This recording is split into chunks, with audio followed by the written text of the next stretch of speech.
From the world of Formula One, here's how top performers actually create opportunities instead of chasing them.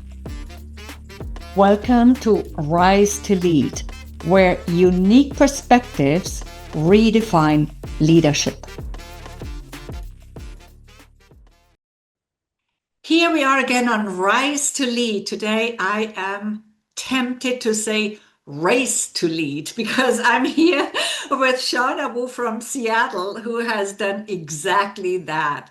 She has had a very impressive career so far and more to come, right? It's so wonderful to have you here, Shauna.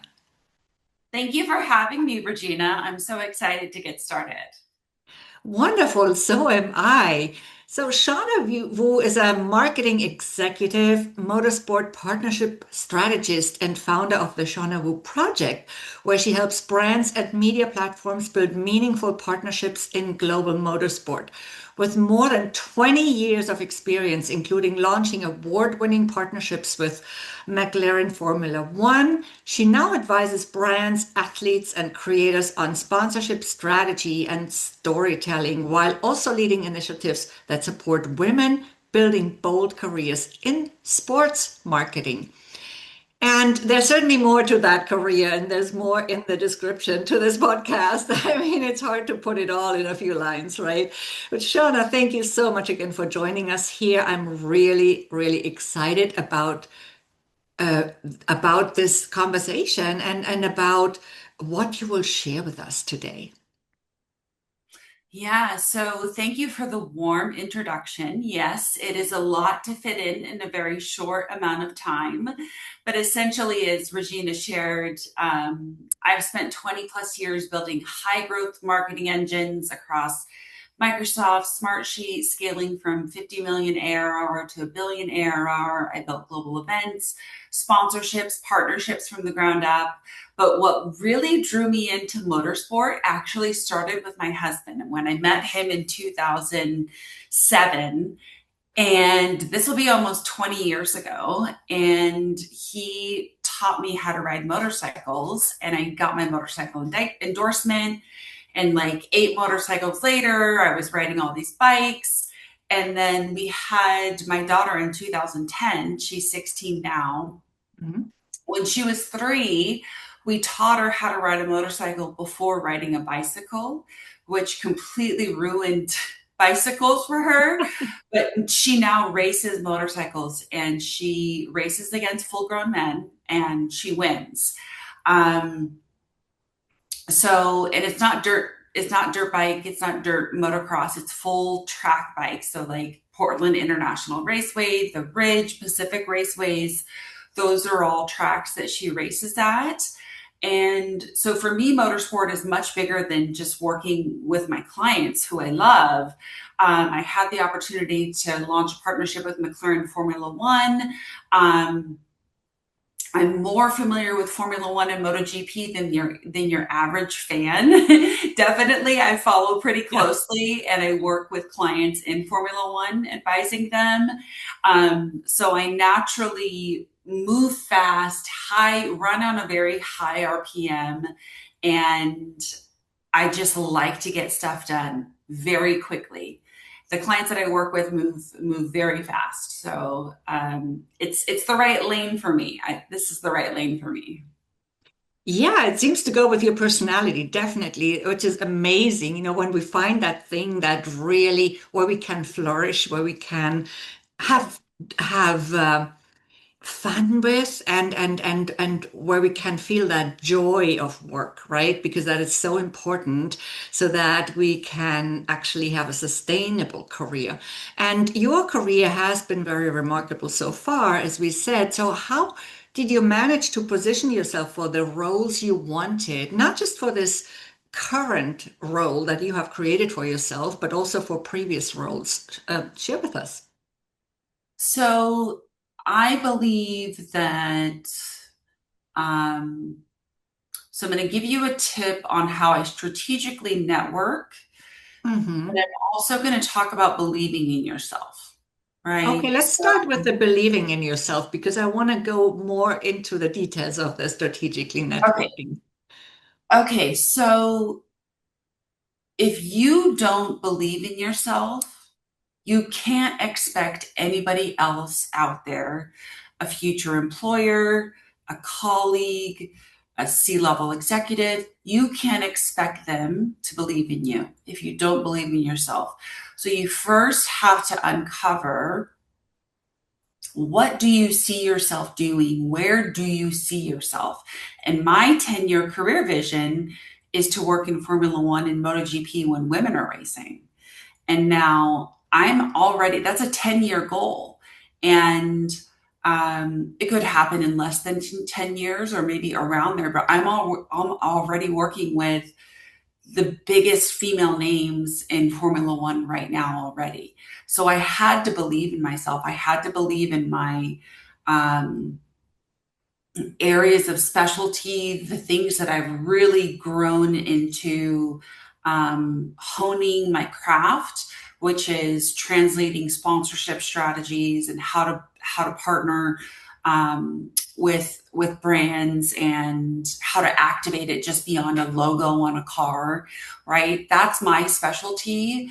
And I've got a client that said, at first it's an F1 podcast. At first he said, I think I need your help with getting sponsorships for my F1 podcast. I said, okay.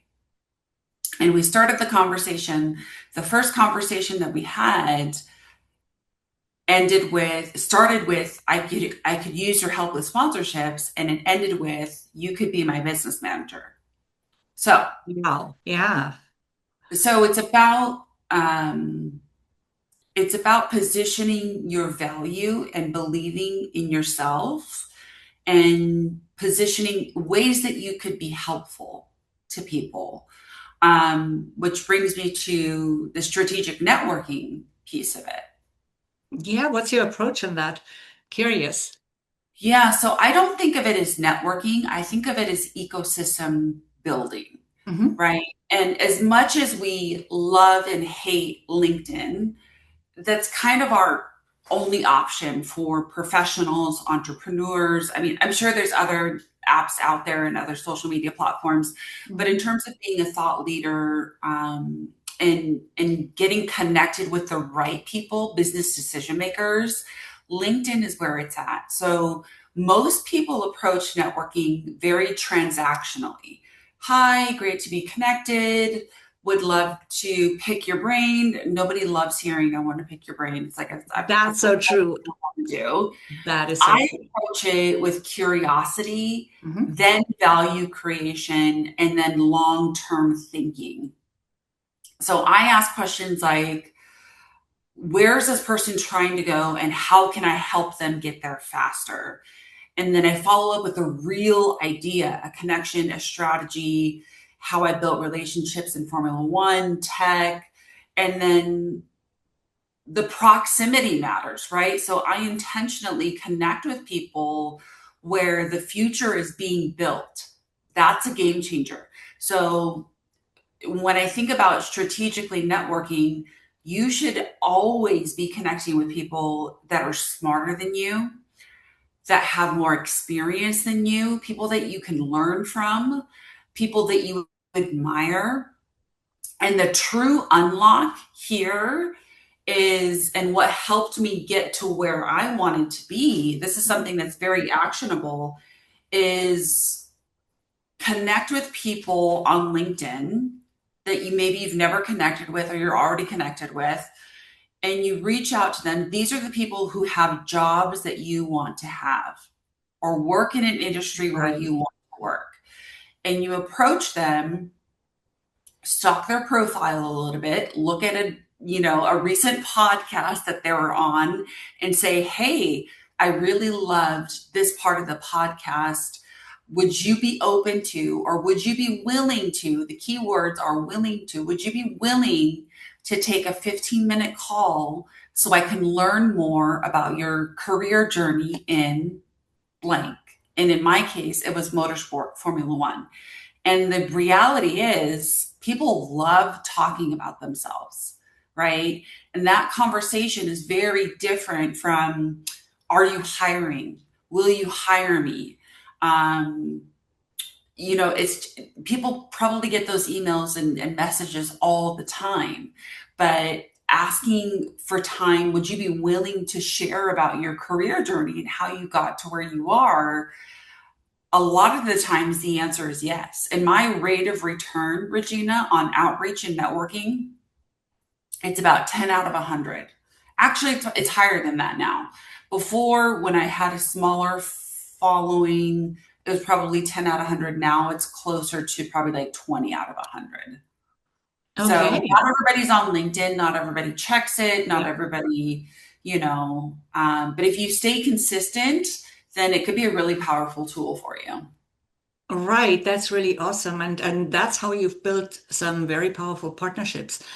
And of course, opportunities for yourself, right? That's how you create opportunities for yourself when you actually also offer something to the other person and don't just ask for something, right? I had a really interesting experience the other day. I wasn't looking for anything really, but a contact of mine from years ago in San Francisco, oh, not years ago, decades ago, she reconnected with me on LinkedIn. She sent me a message and I said, "Hi, how are you doing? What can I do for you?" And because I asked, "What can I do for you?" we immediately had actually a meeting 2 days later or 3 days later where she was presenting a new project that she's working on with one of her partners. And there might be speaking opportunities in the future. You never know what comes from a simple, kind gesture. And as you said, sometimes it takes a little bit more, sometimes it takes a little bit of research. You show honest interest and really that goes a little bit beyond the surface, right? So you do the work first and you don't expect them to do the work if Yeah. you want to really have that conversation with them. I think that's really, really important. So thank you for sharing that. Yeah. And you know, something that I have also found very effective in networking, especially online, is to see when they are online, right? If you catch them when they're online, that's the most powerful moment. Of course, that's not always possible, but sometimes that is possible. And then you can sometimes get a quicker answer. Just another little detail on the side. So, something that often separates people who move ahead from those who stay stuck in is intentionality.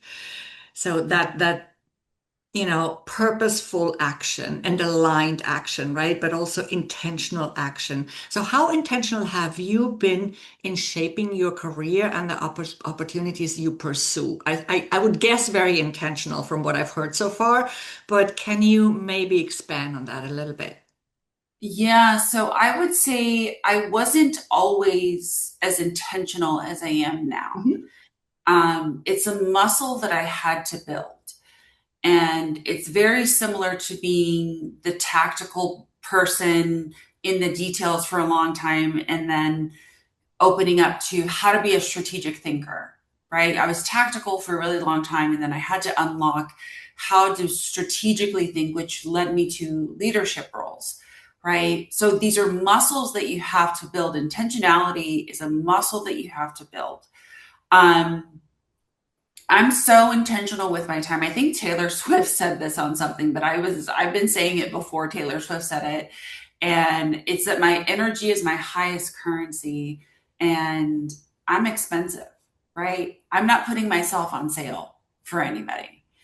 And it means I'm incredibly intentional about where I place my attention, my time, my energy, because this determines everything. This determines the opportunities that I attract, the quality of my work, the people that I surround myself with.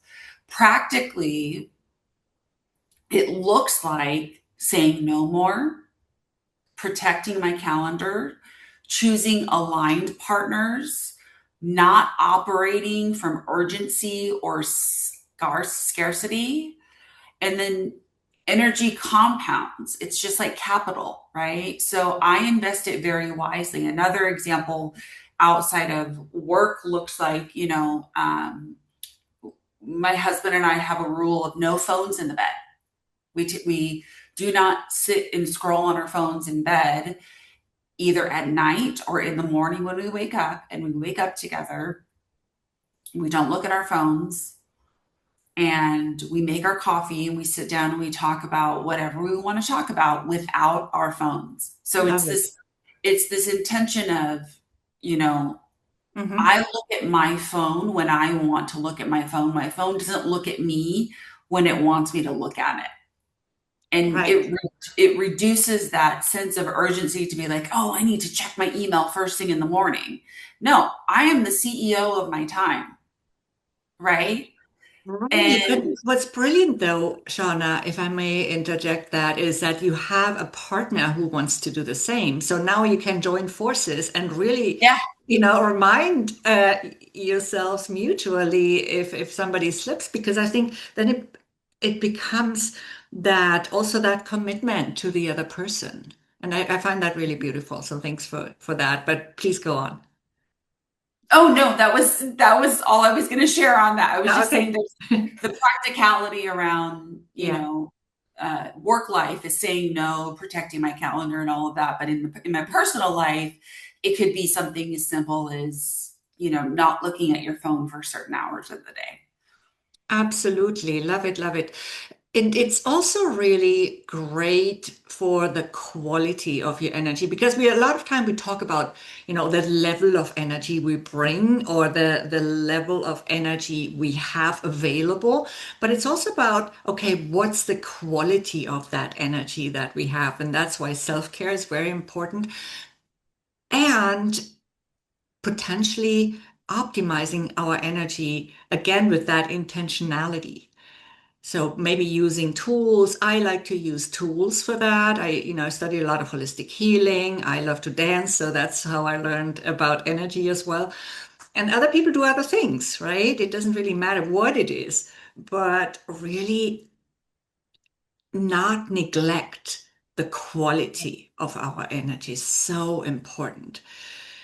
So, let's talk about something completely different now for a moment. So, many people believe that a master's degree is the key to success. And I have worked with a lot of clients who think, oh, I need yet another certification, yet another this and that. So, it's a little bit like also looking for that external validation when you don't really need it, right? So, from your experience, how much more valuable is real world experience to maybe a degree or a master's degree specifically, whatever it is? I can speak from the point of view of real world experience because I don't have a master's. I Yes. don't even have a 4-year degree. I grew up um, with nobody saving for my college. Okay. Hmm. And I somehow ended up getting into community college on a music scholarship. I wanted to be a musician and was not great at school. I was fabulous at music and went on to be a jazz musician, performing jazz musician. And I traveled. And so I didn't finish school. I found marketing on my own. I started with doing events, and I realized that being a musician was a hard way to live and rely on income.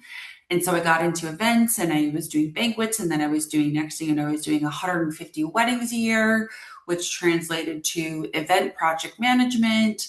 And I just really thrived, again, always thriving on really high energy environments, and so that's what fueled me. And I worked my way, got my way into Microsoft, got my way into a pre-IPO company, and now I run my own business. And I would say that I think education is valuable, but execution is everything, right? You can't learn how to navigate ambiguity. You can't learn how to build trust with executives. You can't learn how to recover when things break in real time in a classroom. Hmm. Real world experience compresses time. You learn pattern recognition, decision making, resilience, For me, my MBA was scaling companies, building global programs, and being in high stakes environments where the outcome mattered, business outcomes mattered. And I think that said, if you combine both, it's really powerful.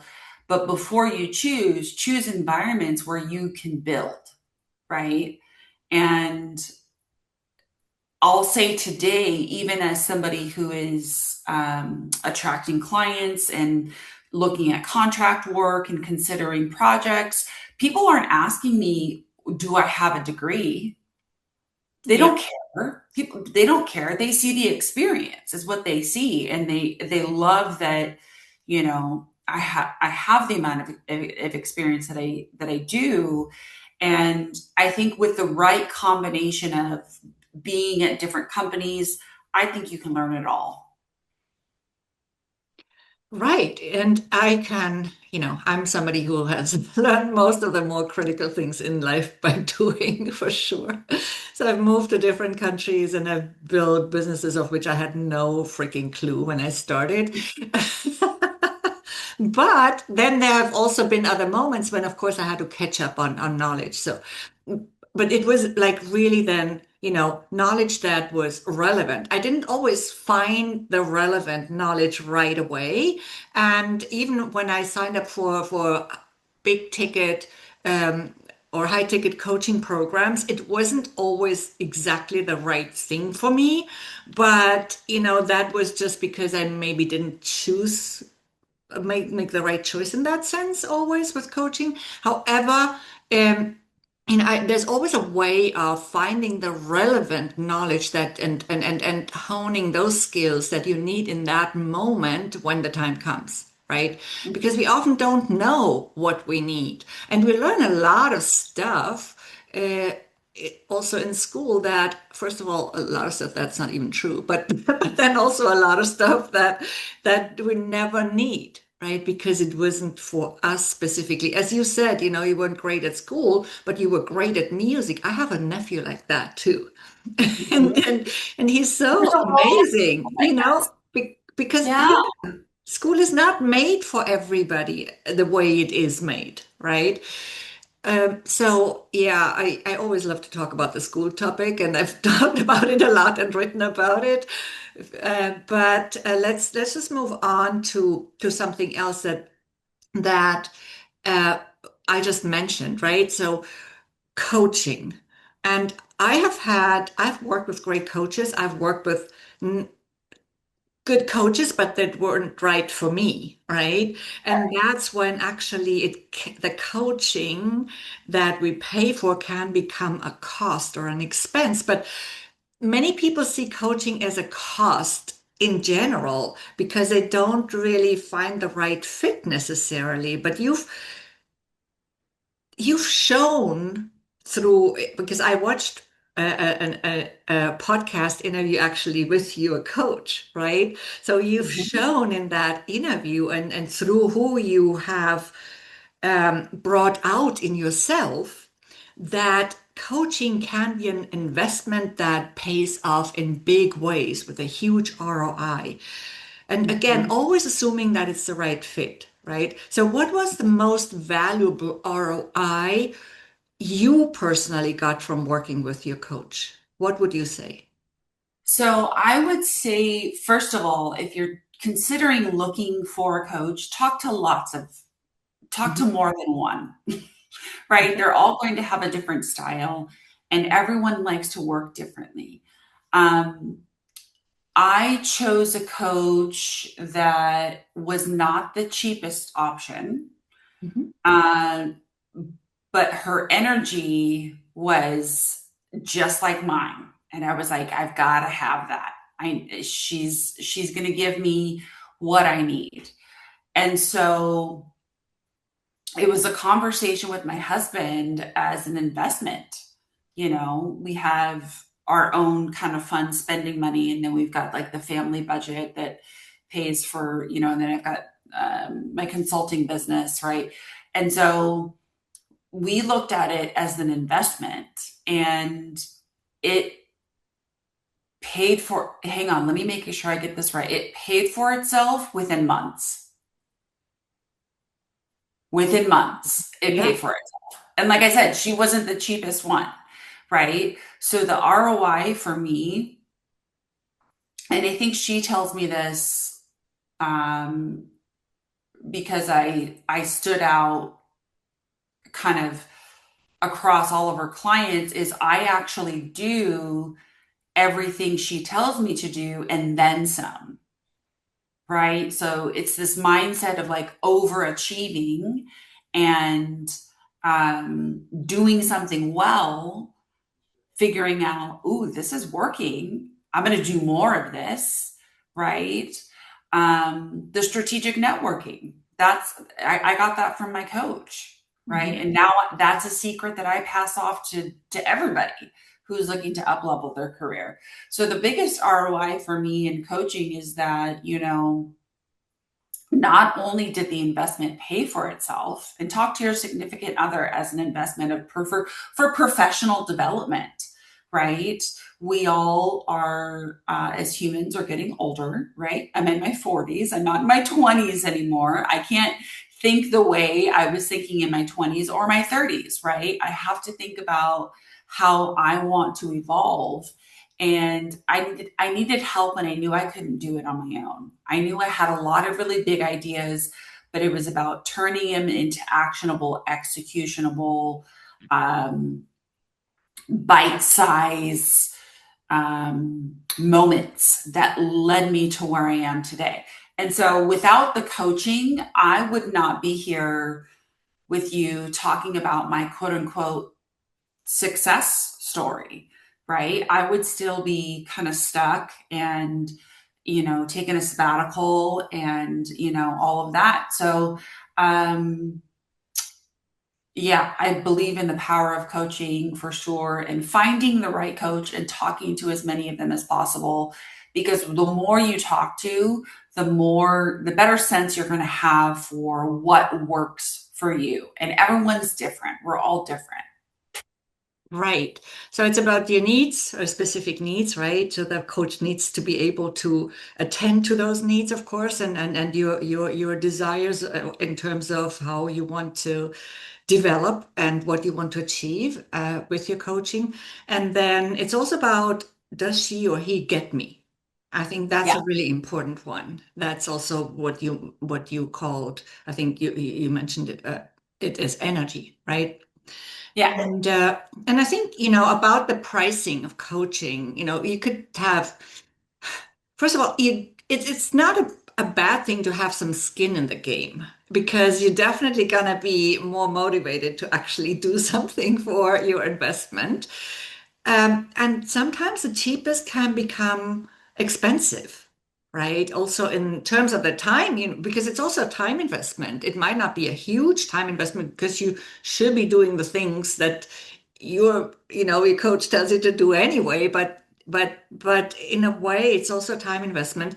And then also at the same time, though, the highest ticket is not necessarily the best. I also want to say that because there is a lot of, a lot of not so ethical selling going on in the coaching business too, and I've suffered that too at some point.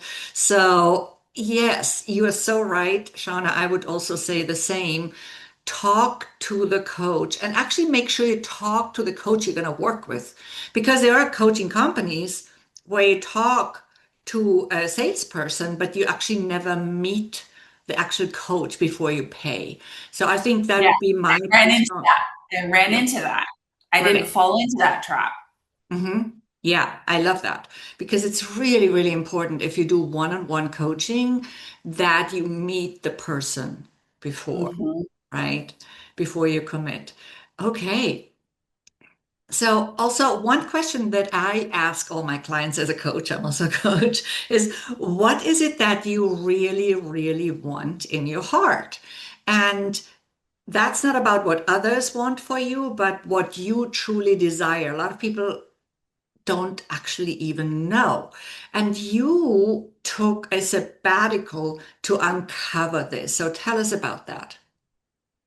Yeah, so after spending close to 20 years climbing the corporate ladder and working for the next promotion and cashing in on stocks and thinking that the way to be successful was just to keep moving up in the corporate world, I decided to take a sabbatical. So my daughter, um, who's now 16, this was 2 years ago, was racing motorcycles. And I remember, like I said, early in my career, when I was working in events, I was at the office until 9 o'clock. And that's what she remembers when she was younger. Is where's mom? And so Yeah. I was like, you know what? I'm going to press pause on everything in work. And I recognize that not everybody is financially able to take a sabbatical, but I would encourage anybody to take any type of break, whether it's a couple weeks, a couple months, um, to ask yourself questions like, what do I truly want? Where do I really want to be? Where do I see myself? And that's where the hard questions surface. And while the sabbatical was great, I got to spend the summer, traveling to the races and um, getting to do things with her. And I did a lot of road trips. It was great. But what it provided me with that I did not have was clarity. It was clarity on what I truly wanted. I wanted to operate at the highest levels of motorsport and global partnerships. I wanted to build things that matter. I wanted to do things that aligned with my life, not just consume it. So that reset really changed everything, right? Now I'm not chasing opportunities, I'm selecting them, right? So it's that clarity that I needed that where I didn't see myself the way I wanted to see myself. Now I see myself how I want to see myself, and I sell myself how I want to sell myself. That wasn't always Right. true. Right. And that brings me to my next question, because without clarity, you cannot have a clear vision, right? Most people don't actually have a clear vision when they come to me and want to start working with me. So did you have one when you started uh, or when did you actually start creating a clear vision for what you do now? And how did that potentially change your trajectory? Oh gosh, I would say so. I took a sabbatical Hmm. and I didn't know what I was going to do next. I had to be convinced to consult because I was like, I don't know, I like the stability of a full time role. Um, and so I was talking to people and they said, you should really consider consulting. And it wasn't actually until I started working with my coach, Maya Grossman, and she tasked me with building out my 10-year career vision. I think most people are focused on the next step. Most people are focused on the right now, or maybe I should look for another job, or people just think about the current state. Whereas she was challenging me to think 10 years from now, right? And by that time I'll be in my 50 something, right? So I was like, gosh, how do I wrap my head around building a 10-year vision? And again, that goes back to believing in yourself, right? That if you don't believe in yourself and that you could be there, there's no way you're going to be there because you didn't believe in yourself, right? The only person it takes to doubt is yourself. And so I had to plant a seed on where I wanted to be in 10 years, which I did.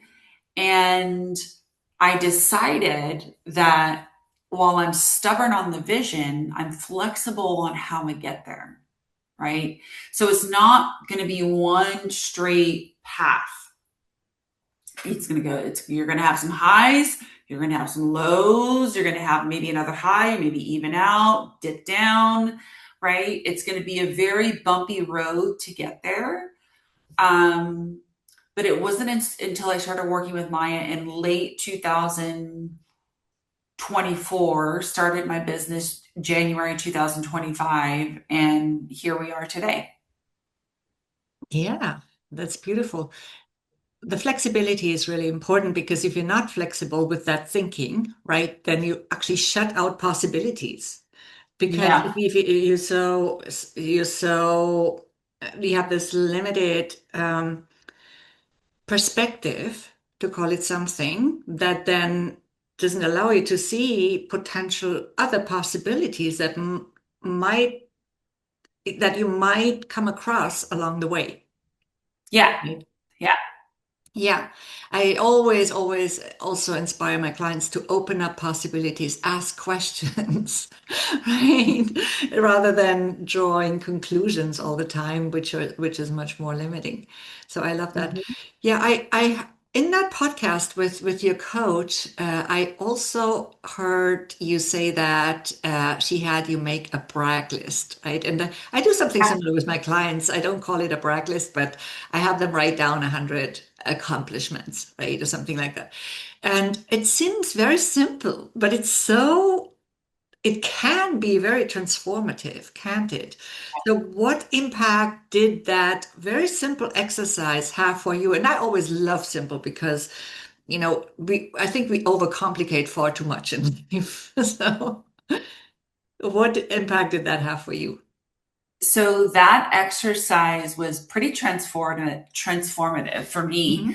She had me make a list of all of my accomplishments. She said they could be personal, they could be professional, small wins, big wins, right? And she really made me think about everything that I've kind of won at, anything that I was ever successful at. And I started writing and I got stuck and I would write some more and I got stuck. And then after a while, things just started kind of writing themselves down. You know, as high performers, we're wired to move on to the next thing. We rarely stop and acknowledge what we've done, right? We're always moving on to the next thing. So writing my brag list forced me to see the scale of what I've built, the impact that I've had, the patterns of success, and it rebuilt my confidence in a very grounding way that wasn't just ego, it was evidence, right? These are evidence-based facts. Now, I recommend it to everyone that I mentor and everybody that I work with. Um, you can't confidently step into your next level if you don't fully own your last one, right? So really taking stock into your successes, your small wins, all those small wins add up to a big win, right? And what I realized at the end of my exercise was I was a multi-award winning marketer, not only just a marketer, but a marketing executive in Okay. motorsport, in Formula One. And I was like, why am I not putting that on my business cards? Right. So it was that type of shift um, where I decided again how you see yourself and how you position yourself and how you believe in yourself. That was based on factual information. I just didn't see it that way until I actually wrote it down. Yes, plus what comes easy to us is often what we don't value as important. And we don't really consider it important because we think, oh, that came easy to us, or that was Yes. nothing, and we play it down. But it's exactly because we have a special gift for that. And of course, an award is nothing small, but I'm just saying in general, right? We tend to just disregard our biggest talents sometimes, Mm-hmm. right? Mm-hmm. And we're surprised when other people point them out to us. It's Mm-hmm. interesting. A lot of people also said to me in the past, "Oh, we've done all this great stuff. We've moved to places I would never have had the courage." And it was just like, okay, I was not the overconfident person when I did these things, but I just had to do them. And so I didn't question it. But for other people, maybe it was something big. And like you have these amazing awards and you have all these all these accomplishments in your brag list. And you probably weren't consciously aware of them every single day. No. until Yeah. you wrote them down, Yeah. right? Are you ready to create real change in your leadership, your career, your life? Join me for a complimentary Lead and Thrive session, a 60-minute one-on-one strategy session where we will discuss your specific needs and map out the next steps to lead yourself and others powerfully. Spots are limited, so don't wait. Visit transformyourperformance.com/Lead Thrive session to book your Lead and Thrive session today. Let's work together to make it happen. If you enjoyed this episode, hit subscribe, share it, and join us next time.